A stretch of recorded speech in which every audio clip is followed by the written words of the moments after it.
Joined now by Clayton Sayfie of the Wolverine. And Clayton, on Friday night, the expected happened. Sherrone Moore is now Michigan's new head coach. And he's talked and Ward Manuel's talked. And does it feel, it's obviously not Jim Harbaugh, but does it feel as close to the Jim Harbaugh regime as it's going to get? Yeah, it feels like a continuation for sure. I mean, and also too, part of Jim Harbaugh's legacy, I think, is grooming Sherrone Moore, the next guy to take over. And obviously he had Jim Harbaugh's endorsement. So it'll be interesting to see what this era is. I mean, clearly Sherrone Moore has his own personality and he'll put his own stamp on the program. But he said on Saturday morning at his introductory press conference, he wants to keep the philosophy the same, not only on both sides of the ball, but also within the program. We're not satisfied with victories of the past, but we're hungry for future success. We want to attack every day as we walk into the building as if it's the Monday of the national title game. All hands on deck. We want to make sure that we're in the best position that we can compete on and off the field. We will work extremely hard every day to represent this university, this program, this city, this state, and attack every day as hard as we can. Physicality, playing Michigan football. He's an offensive lineman and an offensive line coach. He's going to want to run the ball. He's going to, want to have a really good offensive line and defensive line, win in the trenches. So it's going to be similar. And, he said he wants to take recruiting to another level. He's going to be involved with, helping NIL get a boost there. So, things are going to be different. He's going to be aggressive. He said he wants to be aggressive in every area of the program. So there's going to be changes, but at the same time, this is, a continuation of what Michigan has built. And by the way, as you know, Andy, Sherrone Moore helped build a lot of what Michigan has become anyway. So that's a big part of this as well. That's the thing. It feels like the identity that they have now began to get established when he got moved from being the tight ends coach to being the offensive line coach. Now, he wasn't elevated to offensive coordinator quite yet, but it feels like that is when this sort of hard-nosed, really heavy, run-heavy identity started to get forged. Yeah, no doubt. And really, it was Jim Harbaugh kind of going back to his roots as well, and something that I think suited Sherrone Moore really well. And at that point, Jim Harbaugh replaced 6 out of 10 assistant coaches. Sherrone Moore was one of the 4 that was held over, along with Jay Harbaugh and a couple others. One of the reasons why he was held over is because of the relationships he has with the players. He's a great recruiter, very energetic. On the younger side, we all know Michigan got a little bit younger back in 2021. But then also elevating him, I think Jim Harbaugh knew at some point he wanted to make him the offensive line coach, and it was the right time. Then they go back to this identity that we've seen kind of the pendulum swing back a little bit more in college football. I mean, back in 2017 when Haskins comes in that Michigan-Ohio State game for JT Barrett and starts throwing all over him, to me, that was the moment in the Big Ten, at least, when Ohio State took that step to, pass heavy. We all know that, they could spread it out already, but the pendulum kind of swung back when Jim Harbaugh made a lot of those moves back in 2021. And then at the end of the season in 2023, Michigan's the toughest team with the best linemen on both sides. And again, like we said, Sherrone Moore was a big part of that. So I think that's going to be Michigan's identity moving forward. And, when you look back at the journey of Sherrone Moore, it's been pretty incredible to watch. He's moved up quickly. This is only the 3rd place he's been as an assistant coach and then now as the head coach. But he's been here longer than anywhere, and he's, as Michigan as any of the other guys that are going to be moving this program forward. So on Thursday's show, we talked to Anthony Broome, your colleague at the Wolverine, and he was going over a 3-point plan of what Sherrone Moore would need to do to be successful right away. One of those is out the window. Jesse Minter, which we kind of thought was going to happen. He's going to follow Jim Harbaugh as a defensive coordinator for the Chargers. So what does Sherrone Moore do now in terms of filling that spot? Yeah, that's a big one. I think he's going to probably look at some people with Ravens ties, surprise, surprise, and just kind of keep that pipeline going. It's kind of funny too, because, now that Jim Harbaugh wants to make Los Angeles, Michigan West, as he said, with kind of a pipeline there, Sherrone said, we have 2 pipelines to the NFL now. And I think that could benefit them, not only with some of their guys getting drafted or picked it up, as undrafted free agents, or even guys that have already been in the league and what have you. But it's also going to help, as we've seen with, and as you and I talked about a couple weeks ago, kind of that that internship program as well. And it benefits both sides. It benefited the Ravens with Mike McDonald after he kind of had a tryout for a year with Michigan, and it benefited Michigan getting him for a year and then Jesse Minter for 2. So I think stuff like that's going to continue. So people with Ravens ties to look for. Zach Orr is one name that people are kind of circling as well. And then Clint Hurt, a guy who was the defensive coordinator for the Seattle Seahawks, that staff obviously getting revamped there with a new head coach coming in at some point. And Sherrone Moore worked with him at Louisville, so they have ties there. But I do think they want to keep the system pretty similar, regardless of whether or not they get somebody who has worked either with Minter, McDonald, or with the Ravens. So that's going to be really interesting as they move forward here. And Andy, you and I had talked, I think off air about a month ago or two, that, on the offensive side, is he going to call plays as a head coach when that time comes? Sounds like he's not going to. So that's going to be another big hire as well. Yeah, that's an interesting decision. And you look at, right across the rivalry, Ryan Day just deciding he doesn't want to call plays anymore. You've seen it around college football. Gus Malzahn did it before this past season. Eli Drinkwitz decided to stop calling plays before this past season. And there's a lot to get your arms around as a head coach. But I think that's interesting with Sherrone Moore, because the first taste of him as a head coach we got, he was calling the plays in those games. And he was coaching the O-line. Exactly. So it is maybe he will be refreshed, maybe less workload than at the end of last season. But I do think that's interesting, and it does allow him to kind of put a stamp on that program. You mentioned Clint Hurt. Interesting thing about him, you don't have to worry about can this guy recruit. Longtime college assistant before he went to the Seahawks with Louisville and with Miami, and so that's a guy who has some very good recruiting ties as well. You mentioned Sherrone Moore and wanting to kind of supercharge the recruiting, and I think that's interesting because Michigan sort of, I think, set a new blueprint for how you can win a national title, where you mix in some 5 stars and then some guys you developed in some 4 stars. But it sounds like Sherrone Moore would like to recruit in the more Kirby Smart, Nick Saban, Ryan Day type vein. Yeah, I think so. And even maybe Dan Lanning as well, with just the buzz that Oregon has created. Obviously, NIL has played a factor in that. And Sherrone Moore said he's going to be heavily involved. And he's already had, this is Saturday morning, he was hired Friday night at 7:01 p.m. or whatever it was. He said he had already had NIL, conversations and everything as we talked to him on Saturday morning. So I think that's going to be a factor. But here's the thing, one, Michigan did kind of create this different blueprint on how to win a national championship, but Michigan also had Jim Harbaugh and a fantastic staff. Not every coaching staff around the country is going to have that luxury to have somebody like that heading your program and the way they develop, the way they run the program. And Sherrone Moore is not Jim Harbaugh. So I think, to win, they're probably going to have to recruit at a little bit of a higher level. And I think Sherrone Moore understands that. And either way, I think he would want to recruit at a higher level. He talked about being the face of the program on the recruiting trail as a head coach recruiter, in terms of really getting on the road, really getting to connect with these kids. Because in Harbaugh the last few years, he wasn't climbing as many trees and sleeping over doing the sleepovers as much. He was still involved, did a lot of satellite camps when they could. But I think Sherrone Moore wants to, I think supercharge is a great way to put it, the way you said it. I think he wants to take it to that next level, as he said.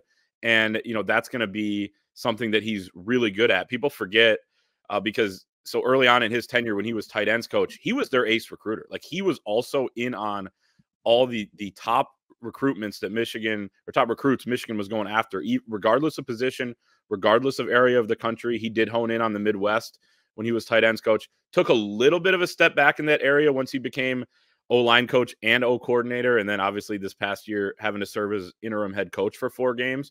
But I expect him to be really involved as a head coach recruiter, as the face of this program. And I think that could give them a good advantage as they try to land some of these higher rated guys that they haven't been able to get the last couple of years.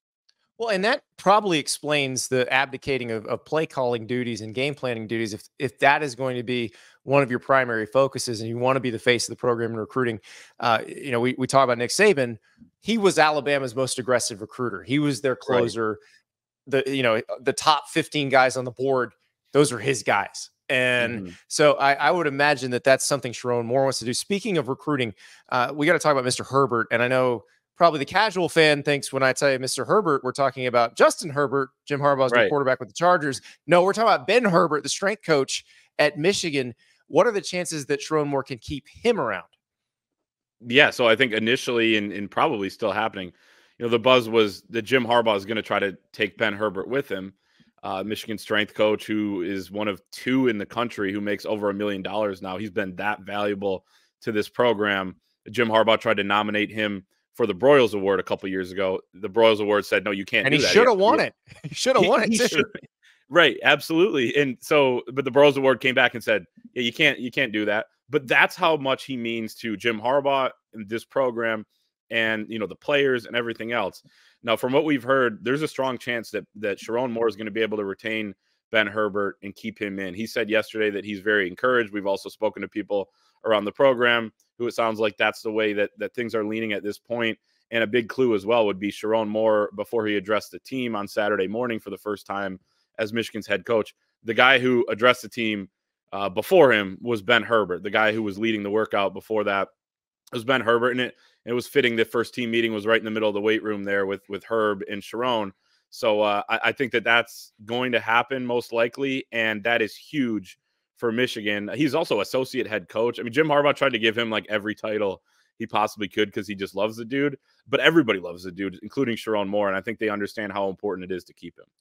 Well, as a good strength coach, is the second most important staff member on any staff. And right. You're absolutely right. And the fact that they had a workout before the first meeting with him as head coach, like it was like during. Yeah. Right. Everybody stop lifting. I'm here. You know me. Continue lifting. Is that the meeting right there? It seems like this is just while we're on that topic too, because I think people are starting to learn who Sherrone Moore is. A lot of us who have covered him, have gotten to know him a little bit and especially in a media setting. Sherrone Moore is a very lovable guy. He has a smile on his face. He's young. He's energetic. He connects with the kids. Sherrone Moore is also a hard ass. And you'll see that in his speech. We will be smart, tough, dependable, relentless, enthusiastic, and do that at a championship level with a championship team that loves football, plays with a passion for the game, plays for each other, plays for that winged helmet. And, he said the offensive linemen, one day they hate him, one day they love him, but all he cares about is if they respect him. So this is not going to be a guy that's a pushover by any means. He's kind of strikes that balance that Jim Harbaugh was able to when Jim Harbaugh really hit his sweet spot in his back half of his career at Michigan, where he was able to connect with the kids, have that relationship, be the funny, quirky guy, the guy who's doing squats in the weight room with his khakis on, but also the guy that's going to light into him. And you need to have that in this day and age. He's trying to keep his roster intact right now, but he also said in that speech, pretty much get out if you don't want to work hard and work at a championship level. So I think they're going to keep that aspect of this thing going, where he's going to have that relationship with these guys. It's important, especially with NIL transfer portal, but he's going to get on him as well. Well, this explains why Jim Harbaugh ID'd him, because I would imagine Jim Harbaugh saw a lot of himself in Sherrone Moore. Like one guy's a quarterback, one guy's an offensive lineman, but they really do seem cut from the same cloth in terms of how they manage players. You know how Sherrone won Jim over? He told the story at his presser yesterday. His interview when he was at Central Michigan, comes down to Ann Arbor for his interview for the tight ends coach position. He said the first thing he did was pulled out a chair and started showing them how, his run block technique. I took a chair out. I showed how to run block. And all right, obviously you guys know Coach. I mean, he was right there. He got up. He tightened his belt. He wanted me to run block him. He pulled another guy. He's like, yeah, go ahead and base drive him, down block him. I'm like, I'm going to knock him out if I do that. So it was phenomenal. It was like a 5-hour meeting. And then we went into film.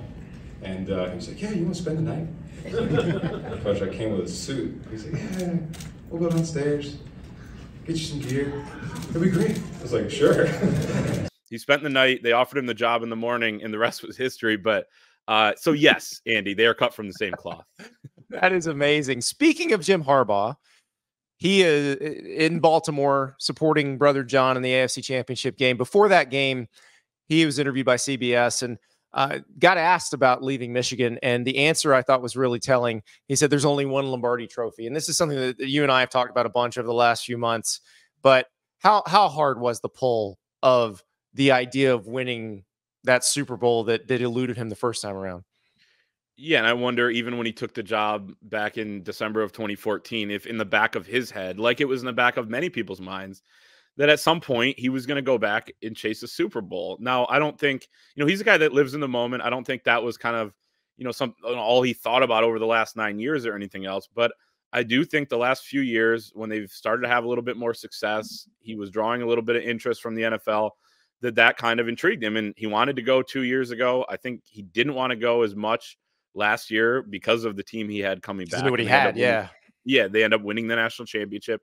And now, he's a builder. You wrote a great column about this after he left. And I was thinking the same thing, where you go back to what he said. He's a construction guy. He's not an architect, but he's a builder. And there's some dirt now in Los Angeles for him to use to go build.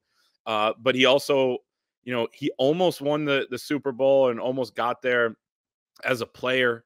He almost won it against his brother in 2012 as a coach. He said, what did he say? The sand in the hourglass, there or something like that. Like basically, he said there's only so much sand in the hourglass. Exactly. Yes. He's 60 years old. So you're exactly right. And, yeah, it was an incredible run. And it sounds like this worked out exactly as he would have hoped with Sherrone Moore taking over, because it feels like that's who he wanted running the program. Yeah, I think so. I think he made that very clear from what Ward Manuel said on Saturday, that when he called to tell him that, hey, I'm taking the Chargers job and everything else, it was, hey, Sherrone Moore is my pick. He also stood in front of the team. Jim Harbaugh flew back to Ann Arbor for his final team meeting, which lasted quite a while, I guess, and was pretty emotional on Friday. And he said there's nobody better to lead the team than Sherrone Moore. He made that clear in other interviews that he had done. And obviously Michigan wrapped it up pretty quickly in just about exactly 48 hours. So yes, I think Jim Harbaugh made it clear. And Andy, I think that he was kind of hinting at this over the last really year, that he wanted Sherrone Moore to be a guy that eventually runs this Michigan program. So that's important. That he has that endorsement. That's not a small thing.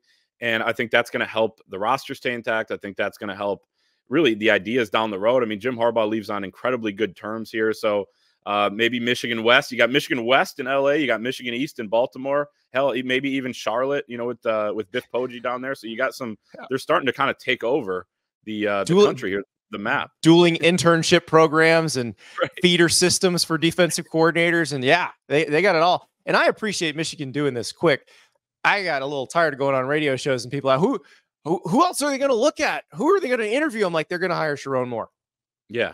And that shuts down the radio interview real quick. Right. That's not the answer they want to hear, because they want to talk about this guy or that guy. But that's what was going to happen. That's always what was going to happen. And that's what happened. Yeah. And it sounds like Sherrone Moore hit the ground running. So all of because there was worry about the recruiting process, because, when Jim Harbaugh is looking at NFL jobs, it's hard. Even if Sherrone Moore is going to be the guy, it's very hard if you're Sherrone Moore to say, I'm definitely going to be the guy. Come to a junior day. Let's do all. Now they can do all that stuff. Yeah, they have, I think, a week before the dead period at least, and I think that's why they wanted to get this.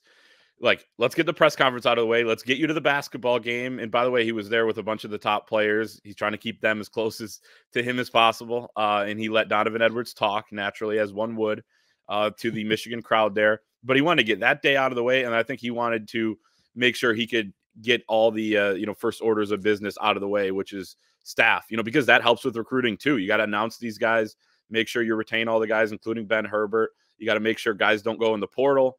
Which, by the way, kind of helps. It's weird because the timing for Washington and Alabama wasn't great. But now that semesters are kind of, 3-4 weeks underway, it might help Michigan in that regard, at least until the spring portal period. So that's going to be big. And then you really can, kind of continue to sell them throughout spring ball and during winter workouts. But yeah, he's got a lot on his plate immediately. But he feels like he's got the energy and the, just the motivation to really hit the ground running here.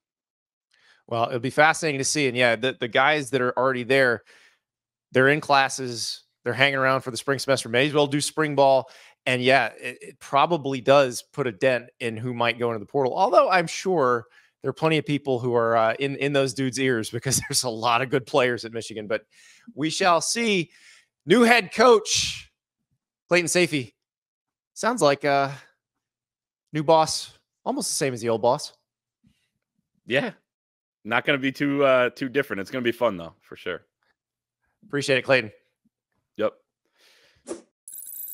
Thank you so much for watching. Just a reminder, subscribe to this channel right here so you never miss an episode of Andy Staples on 3.